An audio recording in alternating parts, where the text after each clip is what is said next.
Fat-burning basics. If you're overweight, you are not a bad person. You're simply overweight. But it's important to lose the extra pounds so you'll look good, feel healthier and develop a sense of pride and self-esteem. Once you've lost the fat, you'll need to maintain your weight. Most Americans pack on those extra pounds by eating the wrong things. Changing these poor eating habits is the key to long-term success. Knowledge, along with the right food, is the key. When humans lived in caves, they didn't know anything about preserving and storing food. They spent all their waking time and energy hunting and gathering food. When they had it, they gobbled it down fast. Instead of storing food in pantries or cupboards, they stored energy in their bodies in the form of fat to burn during periods when there was little or nothing to eat. Each year, it was absolutely vital for them to put on a good layer of fat during the warm spring and summer months. That was the only way they could guarantee their survival during the lean and mean winter months. And since women bore the young, they needed more energy to sustain themselves and their babies, and that meant they were usually heavier.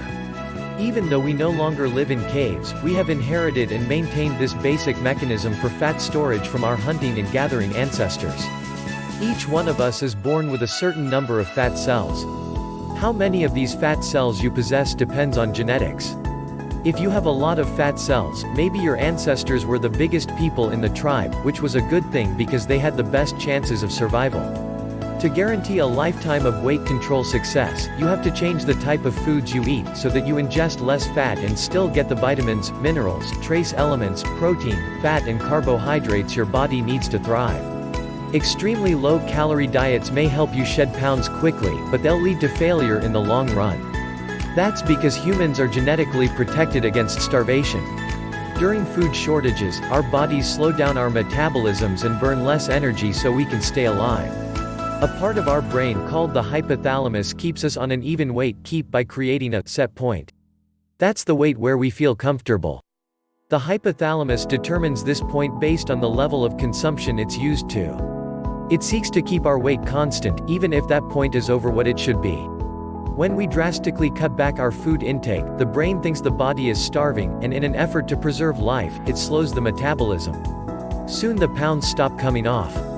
Consequently, we grow hungry and uncomfortable and then eat more. And then the diet fails.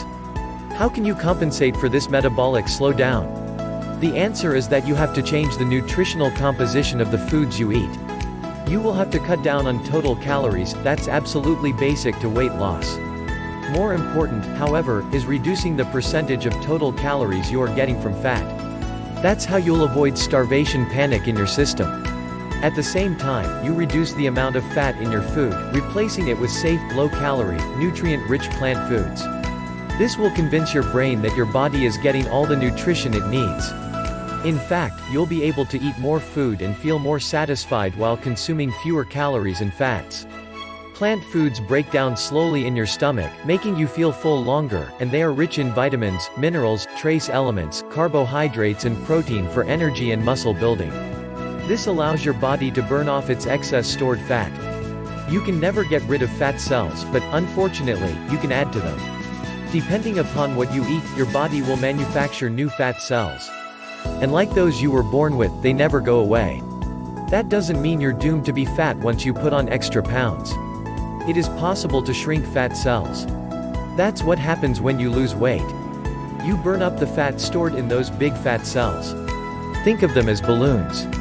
Burning off the fat inside them has the same effect as letting the air out of a balloon. A good weight loss program requires a certain amount of intake restriction, the consumption of fewer calories. You burn off the fat by eating less fat and becoming more active. We hope you found this video informative. Check out our #1 method to lose weight fast. Click the first link in the description. Don't forget to subscribe and tick the notification bell so you will know when we upload our next video.